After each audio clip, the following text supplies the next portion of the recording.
And the Department of Defense continue to monitor the developing situation in the Republic of South Korea. The United States is in close contact with the ROK government to learn more and is closely monitoring developments. As we have any updates to provide, we'll be sure to pass them along as appropriate. Separately, this morning, U.S. Central Command forces successfully destroyed several weapon systems in the vicinity of military support site Euphrates in Syria that included 3 truck-mounted multiple rocket launchers, a T-64 tank, and mortars that presented a clear and imminent threat to U.S. and coalition forces. The self-defense strike occurred after the mobile multiple rocket launchers fired rockets that landed in the vicinity of MSS Euphrates, and mortars were fired towards U.S. forces. We're still assessing who is operating these weapons, but do know that there are Iranian-backed militia groups in the area that have conducted attacks on MSS Euphrates in the past. There are also Syrian military forces that operate in the area. To be clear, these self-defense actions successfully eliminated imminent threats to U.S. personnel and were not linked to any broader activities in northwest Syria by other groups. In a separate incident, which I highlighted during yesterday's off-camera press gaggle, on November 29, U.S. Central Command also successfully engaged a hostile target employing A-10 fighter aircraft that had posed a threat to U.S. and coalition forces at MSS Euphrates, as individuals were observed preparing a rocket rail. The self-defense actions likewise eliminated threats to our personnel at MSS Euphrates and again were in no way related to ongoing operations in and around Aleppo or northwest Syria. Let me underscore that the U.S. mission in Syria remains unchanged as U.S. and coalition forces continue to focus on the enduring defeat of ISIS. However, we remain fully prepared to defend and protect our personnel and assets deployed in the region, to include our forces deployed to Syria. For further questions, I'd refer you to U.S. Central Command. Shifting gears, as you may have seen yesterday, the Department announced the 71st PDA package for Ukraine. With an estimated value of $725 million, this latest package will provide Ukraine significant additional capabilities to meet its most urgent needs, including air defense capabilities, munitions for rocket systems and artillery, and anti-tank weapons. The United States will continue to work with our allies and partners to ensure that Ukraine has the security assistance it needs to defend itself from Russian aggression. Turning now to Secretary Austin's schedule. Tomorrow, the Secretary will travel to West Point in New York to visit the United States Military Academy, where he'll deliver a speech to the cadet class of 2025. I won't get ahead of his speech, but you can expect the Secretary to reflect on his public service career, offer advice to the cadets based on lessons learned from the battlefield, and provide his thoughts on leadership, professionalism, and the vital work that the United States Army and our armed forces do every day to defend our nation. We'll be live streaming his remarks on defense.gov, so I would encourage everyone to watch. And lastly, as you may have seen in our press release, Acting Under Secretary of Defense for Policy, Ms. Amanda Dory, traveled to Benin and Cote d'Ivoire this week for several engagements with the civilian and military leadership of each country. Ms. Dory's visit underscores the strong bilateral relationship between the U.S., Benin, and Cote d'Ivoire, who are important partners in West Africa. Ms. Dory's trip enabled the Department of Defense to engage our African partners on security-related issues of mutual interest, such as countering violent extremism and maritime security. The trip highlights the DoD's enduring commitment to our partners in coastal West Africa and the need to work together to address shared challenges and develop innovative approaches to ensure regional security and stability. Additional information will be posted to defense.gov when it becomes available. With that, happy to take your questions. Don't see AP in the room here. Let me just check on the phone, make sure. We'll go to Warren. Such an honor. Yes. Just a few South Korea questions. Has General LaCamera been in touch with his South Korean counterparts, or has there been other military-to-military communications or engagements since the martial law was declared? Thanks, Warren. I'd refer you to USFK for any questions about General LaCamera. Again, as I highlighted at the top, the U.S. government writ large is in contact with the Republic of Korea, and of course we'll keep you updated on that front. Have there been any changes to U.S. force posture with the number of troops we have in There have been no changes, to my knowledge. And have you seen any indications North Korea is poised or trying or willing to take advantage of the situation? Of course, we're closely monitoring the situation, but I'm not aware of any force posture changes. Jennifer. General Ryder, can you assure the American people that U.S. troops in Syria are secure and defended tonight? Yes.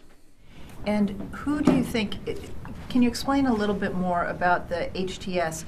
Are the Syrian Democratic Forces joining them in sort of potentially overthrowing Assad in these areas? Are they operating separately? Who's behind this group? Do you describe them as an al-Qaeda affiliate? Yeah, so, I'll answer your question, but I'll say up front for SDS operations, I'd refer you to them. But I can tell you from what I've seen, two separate things. You've got HTS operating up near Aleppo, moving southwards toward Hama. This group is essentially a spin-off of al-Nusra Front, which was an al-Qaeda spin-off. And so, again, a recognized terrorist group and part of the morass, so to speak, of many different groups that have been fighting the Assad regime for several years now.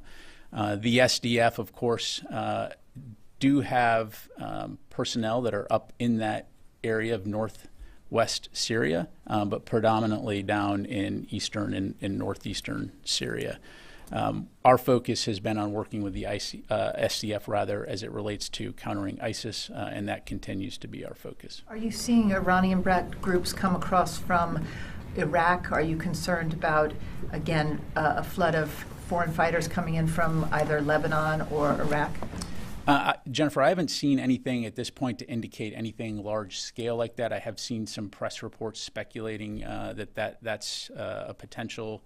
There is the potential for that, but I haven't seen anything to indicate that that's the case at this point. So, okay, Joseph. Thanks. Just to stay on Syria, yesterday the U.S.-backed SDF seized several villages in Deir ez-Zor from Iranian-backed or Syrian government forces, and then the strikes that you just mentioned, U.S. strikes earlier today. Just want to ask, what kind of coordination is taking place between the U.S. and SDF as it pertains to potentially taking over these areas that were previously under the control of either the Syrian government or Iranian-backed militias? Yeah, as I mentioned to Jennifer, I'd refer you to the SDF to talk about their operations. Joseph, MSS Euphrates is, of course, down in that region, and our focus is on protecting our forces and also preserving our efforts to conduct counter-ISIS operations in partnership with the SDF. But in terms of anything that the SDF is doing, I'd refer you to them. And just one more. Yesterday you mentioned the Department of Lebanon. The department was working to help ensure the Lebanese armed forces have the training, capacity, and strategy development of basically how they'll implement the ceasefire. That was agreed. You also said that the department was working with partners to help support the LAF and their ability to provide security and implement the ceasefire as well. Can you put a finer point on that and explain what exactly you all are doing from this department to help in those areas? Yeah, so recognizing that we're in the early days of the ceasefire, right, and the fact that a lot of work remains in terms of putting the mechanisms into place as far as enabling the LAF to be able to provide that security. The way that I would characterize this is almost equate it to the security assistance that the U.S. provides in other places, although in this case it's obviously some significant challenges. But what General Jeffers and his team will do is work as part of the country team and with State Department and coordinating with IDF and with the Lebanese Armed Forces, France, and others to look at what are the needs in terms of training, capacity for the LAF, and then also strategy development in terms of how the LAF can provide security along the southern Lebanon border to essentially fill the void that's been left by Hezbollah being routed out, and so ensuring that there is a force in place that can provide security for the people of Lebanon, but also ensure that the kinds of terrorist attacks that we've seen in the past from Hezbollah can't occur. So working out of the embassy and coordinating on what those needs are, and then working with other countries and the interagency to help fulfill those needs, if that makes sense. Again, much more to follow in the days ahead, but that's the basic concept. Thanks. Charlie. How does martial law impact U.S. troops in South Korea? Well, as I mentioned, Charlie, we're continuing to monitor. We're in touch with the ROK.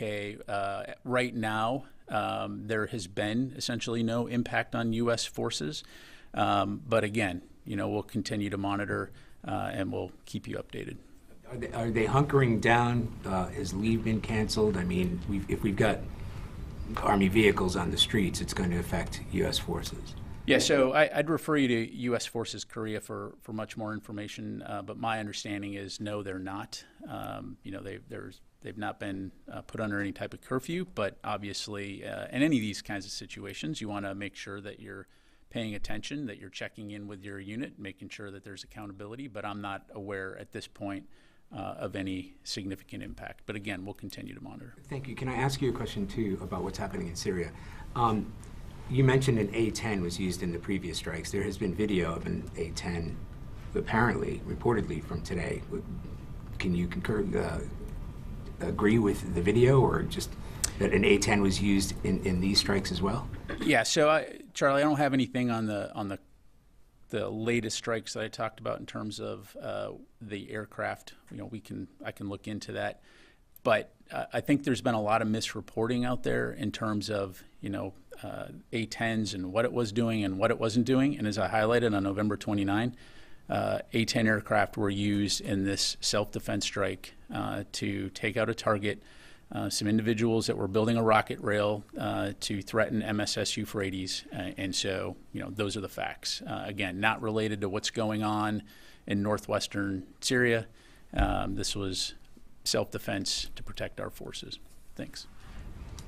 You go to. Can I follow up the martial? Only if you ask a question about Korea. Yes, Korea and Ukraine.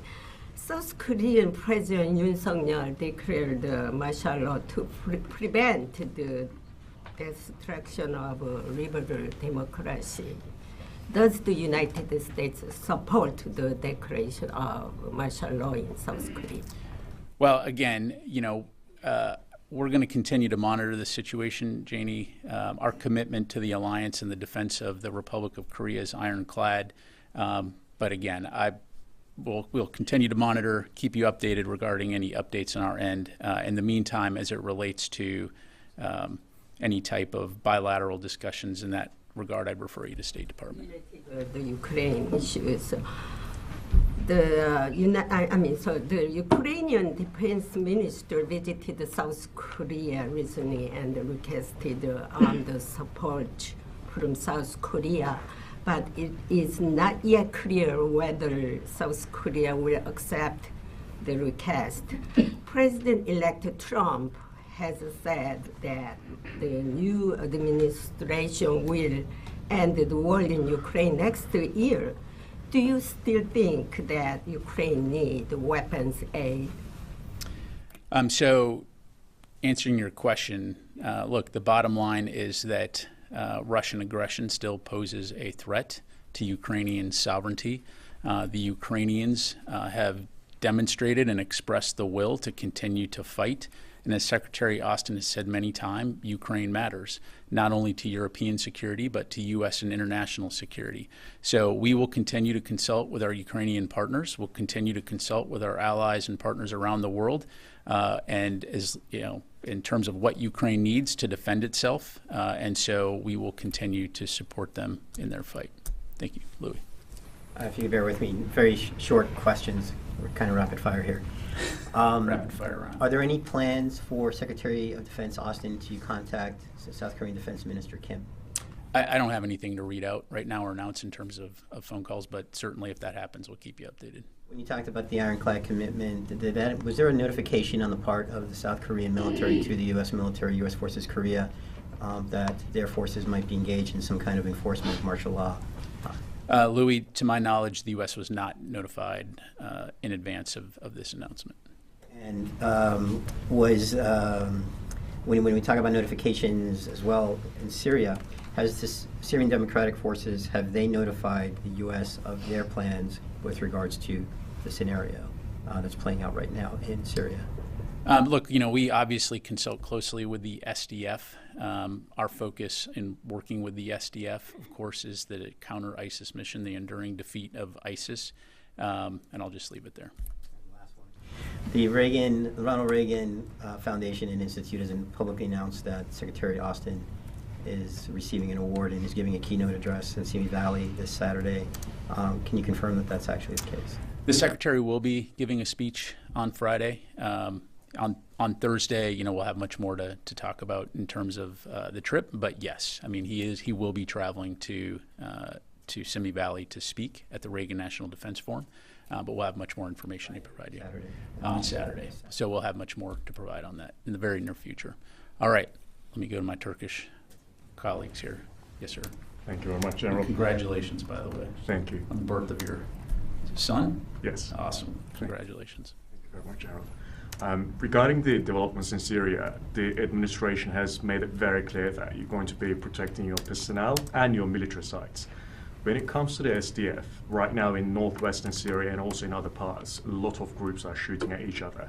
So when it comes to the SDF, that umbrella of protection, does that cover the SDF as well? Or are you saying like we've armed you to the teeth if you get attacked, defend yourselves? Yeah, look, the presence of the United States in Syria is focused on the enduring defeat of ISIS. In that mission, we have a very valued partner in the SDF. But I want to be clear that our focus is on the defeat ISIS mission and working with coalition partners to include the SDF. So hopefully that helps to answer your question. Just to clarify a little bit, because that wasn't really a yes or no. So unless it's ISIS that is attacking the SDF, are they still under your protection? That would you say that would come to their defense? Like that's what I'm trying to get at, really. Yeah, I mean, as we work together to counter ISIS, we have come to the aid of SDF. Obviously, again, we're working together. We're partners in that. But if the question is, are we going to look at opportunities elsewhere outside of that mission set, we obviously have to remember why we're there and what we remain focused on. Again, we very much value the partnership that we have with the SDF. Our forces have fought alongside each other and bled alongside each other, but our focus in Syria remains the defeat ISIS mission, and that will continue to be our focus. John. Thank you, General. Related to Syria again, the HTS on their way to Aleppo, they came across to SDF forces and they had a small clash, and then they agreed, and the SDF forces evacuated the Tel Rifat area, leaving their heavy weapons to the HTS, moving towards Manbij. If HTS decides to go after SDF forces in Manbij, what would be your position, to be more specific? Yeah, so I don't want to get into hypotheticals. I appreciate the question. But, look, again, I'm not going to speak for the SDF. I'm not their spokesperson. Clearly, they've been operating in a very dangerous neighborhood for a very long time. And as you highlight, there are many groups that are fighting in Syria, to include HTS. And so, again, the SDF have proven themselves to be very effective on the battlefield. But again, I'm not going to speak for them or get into hypotheticals about, what ifs. So let me go to the phone. Yep, sorry. Are you in contact with your Turkish counterpart about the recent developments in northern Syria? We are in contact with partners throughout the region, to include Turkey, to make sure that we have open lines of communication as we, monitor what's going on in northwestern Syria. Of course, we want to make sure that everyone has situational awareness, particularly as it applies to our forces that are conducting the defeat ISIS mission. What about HTS? Do you have communication with them as well? No, we do not. Let me go to the phone here real quick. Fadi from Al Jazeera. Hey, thank you, General. I have a couple of questions. So the first one in relations to the strikes today, and I think it happened in Deir ez-Zor area, and it happened while the SDF forces were launching an offensive against Syrian Arab Army positions in the so-called 7 villages on the eastern side of the Euphrates and the tribal army. Can you confirm that those strikes that happened today were not related to that offensive in terms of supporting SDF offensive against the Syrian army positions? Hey, thanks, Fadi. Again, I'd refer you to the SDF to talk about their operations. As I highlighted in my topper, there were imminent threats against U.S. forces at MSS Euphrates. That is why we took those strikes to eliminate those threats and safeguard our personnel.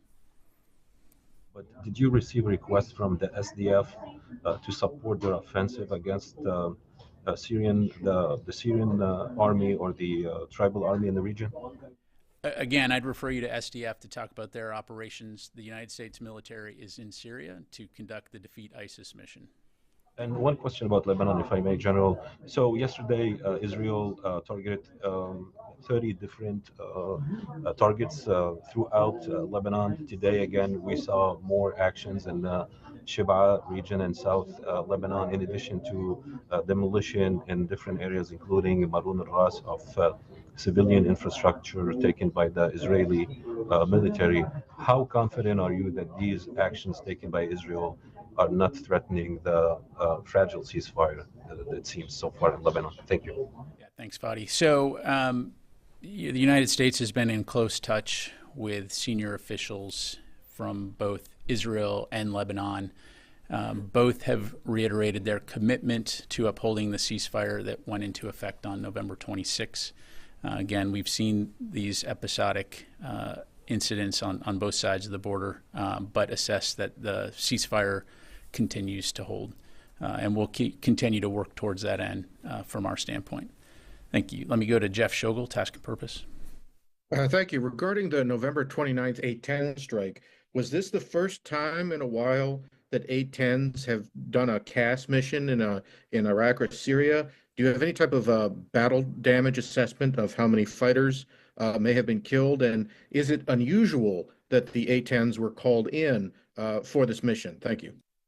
Yeah, thanks, Jeff. So, I'll refer you to CENTCOM to get into some of those tactical level details. I will say, as you have, having watched the situation in Syria for a very long time, as you know, we've been conducting the counter-ISIS mission there in one degree or another for nearly a decade.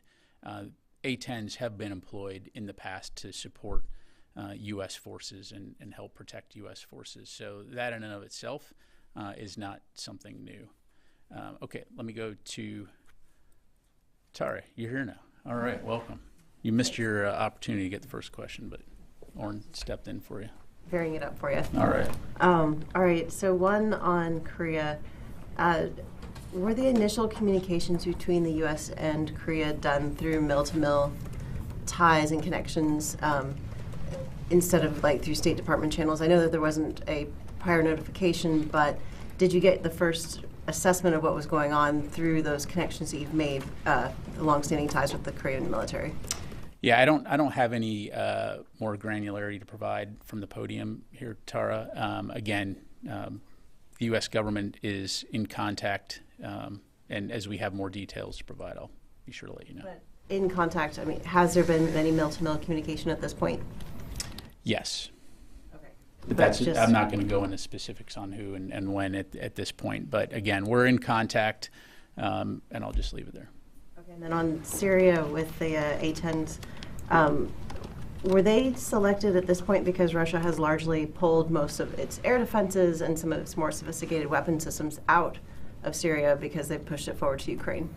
So I won't go into the TTPs in terms of determining which type of aircraft to use, other than to say, as you know, we have a variety of platforms in the theater, and Air Force commanders and Central Command commanders will employ the system that they deem most appropriate for the task at hand. And so that will always be the case regardless of the mission. Thanks. Let me go to Carla, and I'll try to get some guys in the back here. Just to follow on, I know that you've been in communication with the South Koreans, but have they asked for any assistance from the U.S.? I'm not aware of any at this point. Okay, and then just to follow on with Jen asking about Iranian groups crossing from Iraq into Syria, have you seen any movement from the Syrian forces or the Russian forces moving closer to U.S. troops? Can you kind of give us an assessment of what you're seeing on the ground? I don't have an update to provide. Again, in terms of the situation as it's playing out in northwestern Syria, U.S. forces are obviously not in that area. We're focused on the Defeat ISIS mission over in northeast and eastern Syria. And I just have to leave it there. Just a quick follow-up, Pat, to that.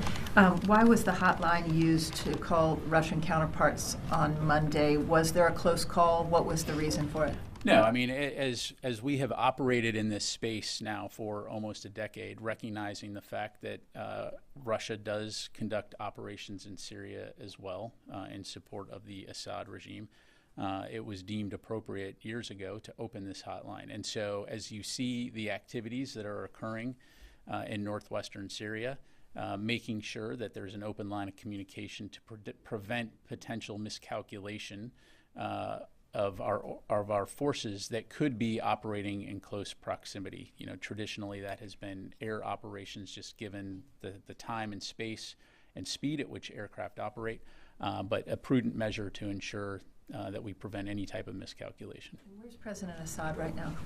I'd have to refer you to his public affairs team. I don't know. Thank you, Jared.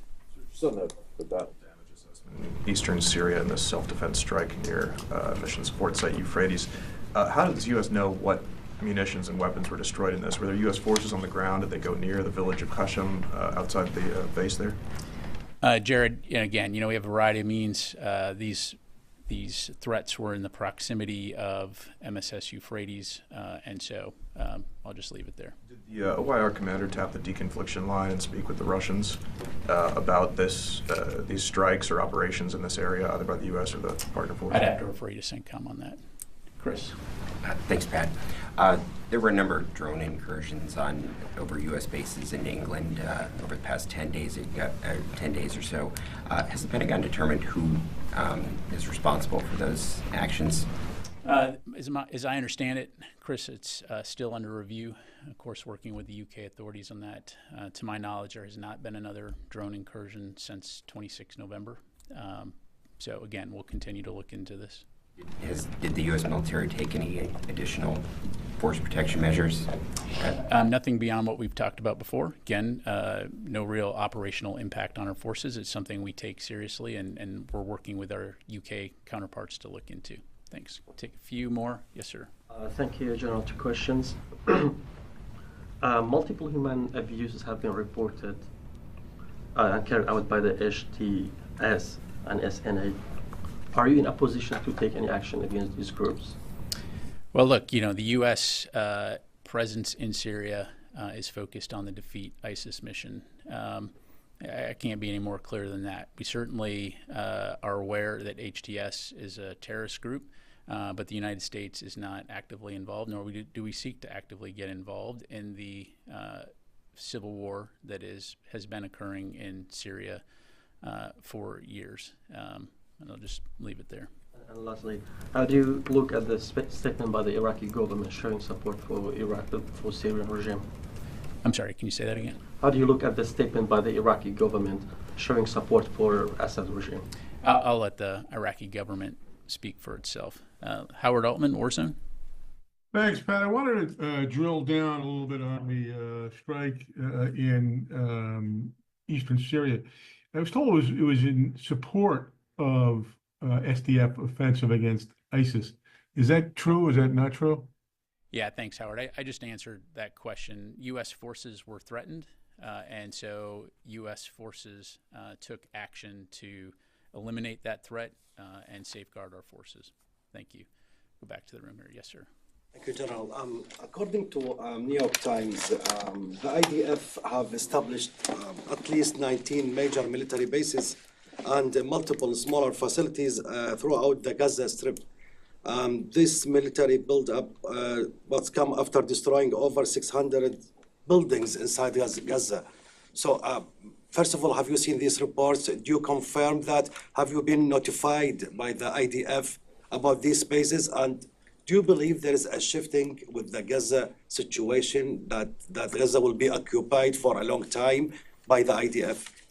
I have seen those reports. I can't confirm them. We've been very clear that we believe a couple things. One, that it's important that there be a ceasefire as soon as possible in Gaza, and that we start to ensure an increased flow of aid into Gaza, humanitarian assistance. We also don't believe that Israel should continue to occupy Gaza once that ceasefire and the threat has been eliminated from Hamas, or Hamas has been defeated.